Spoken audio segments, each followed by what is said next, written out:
All right, Shalom. First and foremost, I want to begin by giving all praises, honor, and glory to Yahweh, Bahasham, Yahweh Shai, Bahasham, Rakwakadash.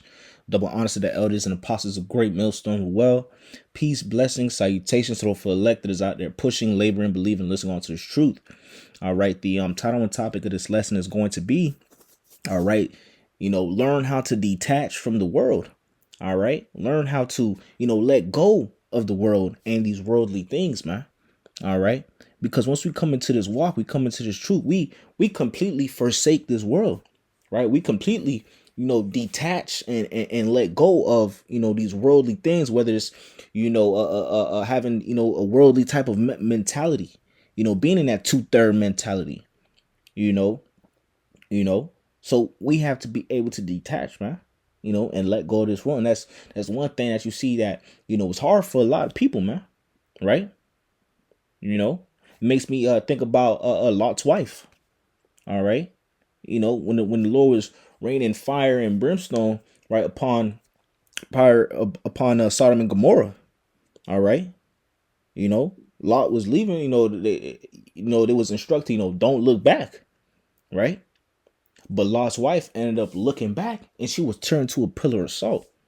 Right, she couldn't detach. She couldn't let go of Sodom and Gomorrah, man. And ultimately, that was her judgment. So we have to be able to detach and let go of this world, right? Right? Detach and let go of all these worldly things, and put all of our focus in our main priority on serving how about Shemal Shah, on salvation, on preparing ourselves for the terrible times that we are entering into, the terrible times that we are basically in right now, man. Okay. But real quick, I got the definition for detach. It reads, disengage something or part of something and remove it, right? And some of the synonyms for that is, unfasten, disconnect, unhook, break off. All right.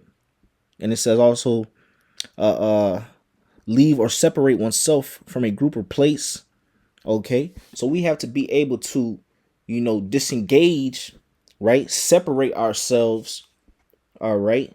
Ultimately, when the synonyms again, unhook ourselves, from this world, whether it's, certain people in the world that's just ultimately, demons, they're demons, all they do is just do nothing but wickedness. All right. Okay. Certain places or whatever the case may be to, don't even, be in that vicinity of certain things, having that proper, discernment. I did a lesson a while back, basically called, I believe the title was, situational awareness. I believe that's what it was titled, you know or situational discernment, something to that extent, you know but we must be able to detach from this world now. Okay, because in the times of Jacob's trouble, and the times where all hell break loose in this place, okay, we're gonna have to, you might be in that position where you're gonna have to just drop and leave everything and just become a pilgrim upon the earth, man. you know you may not be able to take all your belongings with you, man. Shit, you more than likely won't be able to take all your belongings with you when shit hits the fan, man. The probability of that even being a possibility is a very slim to none possibility, man. All right. So you gotta be able to just, be able to detach, from these worldly things, from these tangible items, man. All right. You know, that's why you be seeing so many people make little bug out bags, man. Even the bug out bag, shit, you may be in a position when shit hit the fan, you won't even be able to go. You may not even be able to go, get your bug out bag, man, or you won't may not even be around it. So, being able to let go of these things in this world, and be able to detach is a great, skill to have, man. Because you don't want to be, what's some word I'm looking for? You don't want to be, in other terms, tethered.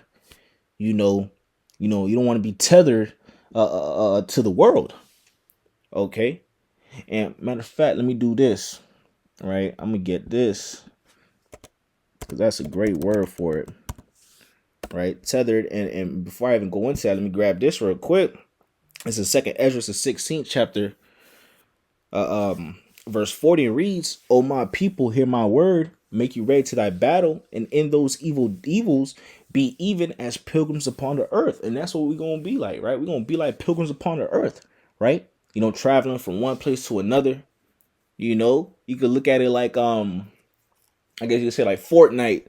Fortnite's a good example, you know, because we're gonna be moving from place to place, man.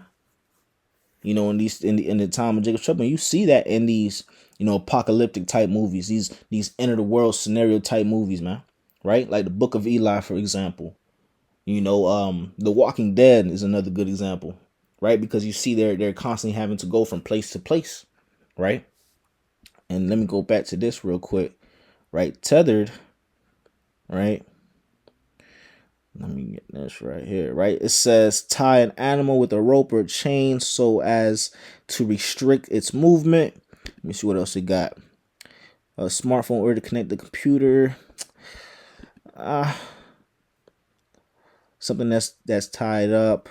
Let me see what some of the synonyms is. Right? Tie up, hitch, rope, chain, shackle. Right? Another good word, right? Being shackled to this world, tethered to this world, right? It's like that rope.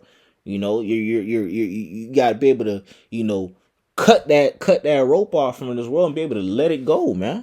All right, because this world has nothing to offer, right? Like Scripture says, "Arise ye and depart, for this is not your rest, man." We are ultimately seeing the collapse and the downfall of this place happening before our eyes on a consistent daily basis, man. Right? Every time you open up any news platform, any media platform, news media platform, you always seeing something current that's going on that's showing you that this place is spiraling, man, spiraling badly. Okay, this is First John, the second chapter, verse 15, and reads, "Love not the world, neither the things that are in the world. If any man love the world, the love of the Father is not in him. For all that is in the world, the lust of the flesh, and the lust of the eyes, and the pride of life, is not of the Father, but is of the world. And the world passeth away, and the lust thereof. But he that doeth the will of Most High abideth forever." Right. So ultimately, if you cannot, detach, from this world, if you cannot let go of this world, right? No matter what it is, right? Whether you gotta, detach from, certain friends, whether you gotta, let me rephrase that. Whether you gotta detach from certain friends that's ultimately, leading you astray, that's basically hindering you in the truth. Whether it's a woman, whether it's a job, whether it's something tangible that you got, right? We must be able to let go of these things. And if you're not able to, let go of these things for Yahweh Shem Shah, right? Because you love the world, right? What does it say? Right at the latter end of verse 15, the love of the Father is not in him because you love this world so much, right? You cannot detach from this world, right? You in that spirit of what Lot's wife was doing, man. Okay. So we must be able to let go of this world, because at the end of the day, when you really, look at the bigger picture of it, right? When you really look at, the whole scenario with a wider lens, you see that this world truly has nothing to offer, right? These people are spiritually dead out here, right? These people are like a hamster running on one of those hamster wheels, man, right? They're they're literally we're literally living upon and walking upon the Walking Dead, in other terms, man, because these people are spiritually dead. There's no life in them, man. You could see it in the countenance of people throughout your daily walk, man. You could see it in the eyes of these people that they're spiritually just destroyed, man. Right? They have no light in them, man. Right? And those are those individuals that love this world so much, man. All right. So ultimately, being unable to detach from this world or loving this world so much is ultimately going to lead to your destruction, in simple terms. All right, because it will destroy you. All right. This is First Corinthians, the 7th chapter, verse 31, and it reads, "And they that use this world and not abuse it, for the fashion of this world passeth away." Right? So again, it's a balance, right? Use the world but don't abuse it. Right? Because at the end of the day, we know we're gonna be able to, use certain things, in that this world has, man. But we not fully, in other terms, putting all of our faith, in these I guess you'll say worldly aspirations, or putting all of our faith in these, carnal things, right? You know, because at the end of the day, we understand that the fashionous world passes away, right? These carnal things, these temporal things, are not going to be here forever, right? Because this place is about to get shell shocked, rocked, by the way of those thermonuclear ICBM missiles through the spirit and power of Yahweh Bashem Shah, right? So we understand that, all these things is not going to be here, man. They're not going to make it through a missile, man. All right. Other terms is missile food. All right. And let me get this also. All right. 2 Corinthians, the 4th chapter, verse 18. While we look not at things which are seen, but at the things which are not seen. For the things which are seen are temporal, but the things which are not seen are eternal. Right? Backing up the last precept I just brought out. Right? So we understand that these things are temporal things, man. Right? This, us being in this captivity is temporary, man. Esau being in rulership is temporary, man. Right? All these people that think that they are winning right now, right? That think that they got it right now, that's temporary, man. Right? All the money, all the fame, all the luxury cars and homes and everything is temporary right now, man. All right.